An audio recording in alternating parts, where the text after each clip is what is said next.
नमस्कार, स्वागत है आपका। मेरा नाम है विपिन बेबाक। मेरे साथ मेरे सहयोगी सादा रिजवी। धन्यवाद सर। बिहार में चुनाव से पहले राजनीति चरम पर है। सीएम नीतीश कुमार का एक वीडियो इन दिनों सोशल मीडिया पर जमकर वायरल हो रहा है। वायरल वीडियो में वो राष्ट्रगान के दौरान सीएम नीतीश कुमार साथ खड़े अधिकारी से बात करने लगते हैं और हंसने लगते हैं। इस दौरान उन्होंने कुछ अजीबोगरीब इशारे किए हैं जो कि हैरान करने वाले हैं। इस घटना को लेकर बिहार विधानसभा में आज नेता प्रतिपक्ष तेजस्वी यादव ने निशाना साधा है। विधानसभा की आज की कार्रवाई शुरू होने से पहले सीएम नीतीश के इस्तीफे को लेकर आरजेडी विधायकों ने प्रदर्शन किया। तेजस्वी यादव ने विधानसभा में कहा कि कल बिहार के लिए काला दिवस था। पीएम के लाडले सीएम ने राष्ट्रगान का अपमान किया है। सीएम को देश की 140 करोड़ जनता से माफी मांगनी चाहिए। इससे पहले आरजेडी विधायकों ने विधानसभा के बाहर हाथ में तख्ती और तिरंगा लेकर प्रदर्शन किया। दरअसल गुरुवार को पटना में सैफ कटरकला वर्ल्ड कप 2025 के उद्घाटन समारोह के दौरान मुख्यमंत्री नीतीश कुमार के साथ कई मंत्री और वरिष्ठ पुलिस प्रशासनिक अधिकारी भाग ले रहे थे। टूर्नामेंट के उद्घाटन के मौके पर राष्ट्रगान का आयोजन हुआ, लेकिन राष्ट्रगान के दौरान ही नीतीश कुमार अचानक हंसने लगे। उनके इस अजीबोगरीब हरकत को देखकर लोग हैरान रह गए। आखिर नीतीश को ये क्या हुआ है? बिहार विधानसभा में नेता प्रतिपक्ष तेजस्वी यादव ने भी नीतीश कुमार के इस व्यवहार की आलोचना की।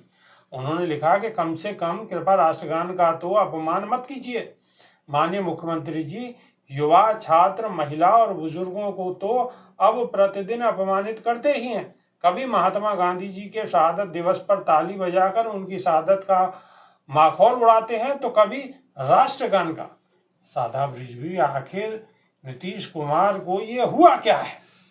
देखिए, नीतीश कुमार को क्या हुआ है, पिछले दिनों से ये बात बड़ा एक गंभीर विषय बन गई है जी।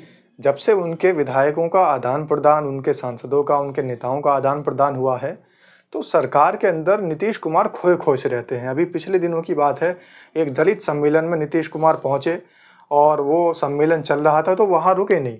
मुश्किल से 30 सेकंड में ही वहाँ पर गए और जाने के बाद वहाँ उनसे ये कहते हुए कि मुझे एक दूसरे प्रोग्राम में जाना है, कार्यक्रम में जाना है, वहाँ से चले। एक कुर्सी, वहाँ जो कुर्सियाँ पड़ी थी उस कुर्सी तक पे भी नहीं बैठे। तो लोगों ने कहा कि किस तरीके के दलित हितैषी नेता हैं, ये कैसे दलितों का फिर बहुजन समाज का अपने आप को हितैषी बताते हैं। तो ये बहुत सारी चीज़ें हैं उनकी। जैसे महात्मा गांधी का जो शहादत दिवस आया था, उस शहीदी दिवस के मौके पर भी उन्होंने श्रद्धांजलि अर्पित करने की जगह तालियां बजाने का काम किया था। तो नीतीश कुमार का जो मानसिक संतुलन है, अब ये तो डॉक्टर्स और जो मनोवैज्ञानिक हैं, चिकित्सक, वो अच्छा बता सकते हैं कि आखिर नीतीश कुमार का जो उनका माइंड है, मेंटल स्थिति है, वो स्टेटस है, वो क्या है। लेकिन जो उनके कारनामे हैं, जो उनके कांड हैं, वो कतई माफ़ करने वाले नहीं हैं।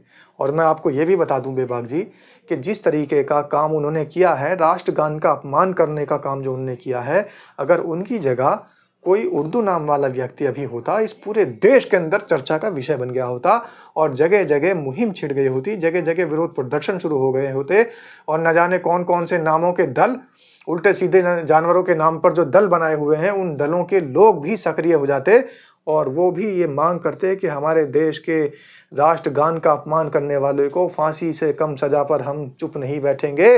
न जाने कितने स्कूल जला दिए होते, न जाने कितनी मार्केट्स में आग लगा दी होती। और यहाँ तक कि अगर राष्ट्रीय महासचिव जो राजद है, विपक्ष की पार्टी है, उसके सैयद फैसल अगर ये काम कर देते तो फिर क्या हाल होता। और अगर जो कांग्रेस में अभी नए नेता हैं अली अहमद अंसारी, वो अगर ये काम कर देते तो फिर क्या होता। तो ये सिर्फ और सिर्फ बचाव होता है। मुख्यमंत्री हैं, सत्ताधारी पार्टी के हैं, वो कुछ भी करे तो माफ़ है। और अगर कोई विपक्ष का व्यक्ति धोखे से भी गलती कर जाए तो कोई माफ़ी नहीं है, फिर वो मुद्दा बन जाता है और तूल पकड़ाया जाता है। और विकास कार्यों को और तमाम भ्रष्टाचार के मुद्दों को और तमाम महंगाई की बातों को छुपाने के लिए कई महीनों तक वो मुद्दा सत्ताधारी पार्टी के लोगों को मिल जाता है। लेकिन इस पर कोई कार्रवाई नहीं होगी और ना ही कोई व्यक्ति इस पर सफाई देगा और ना ही किसी का बयान आएगा। लेकिन आखिर नीतीश कुमार को ये हुआ क्या है? वो अजीब अजीब हरकत करते हैं और ये पहली हरकत नहीं है, इससे पहले भी कई बार वो ऐसी अजीबोगरीब हरकत कर चुके हैं।